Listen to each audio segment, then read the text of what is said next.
Alcatel phones. They look good, but typically underperform. I'm happy to report all that's changed with the OneTouch Idol 3. I'm Jessica Dalcourt for CNET, taking a first look at this budget phone. Physically, the Idol 3 here is pretty dapper. It's uniformly slim with silvery accents and a dark brushed plastic finish. There's a nice heft, but it isn't overly heavy. The specs pile up pretty high for this 5.5-inch version here.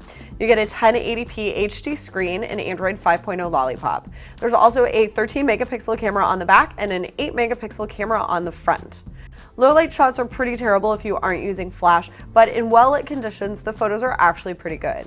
Alcatel also gives us two JBL stereo speakers on the front that turn out decent sound. Watch this. See how the phone is right side up with the camera at the top? Well, when you turn it upside down, the whole display swaps, making the interface completely reversible. You can toggle this on and off in the settings. I also really like the feature that locks and unlocks the phone by double tapping the screen. A few other handsets do this too, and I find it really fast and effective. That's also something you have to turn on in settings. Okay, now for the downsides. The Idol 3 is noticeably slow, especially when navigating around. Not necessarily a deal breaker, but just be aware. It also slipped out of my hands once or twice while I was using it.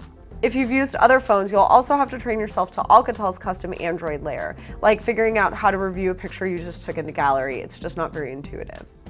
Still, the unlocked handset supports LTE speeds and costs less than half of a super premium smartphone, so there's that. The price is pretty good for what you get, and in fact, this is probably the best Alcatel phone I've ever seen. Check your online and retail stores for local prices and go to cnet.com for all the pros and cons.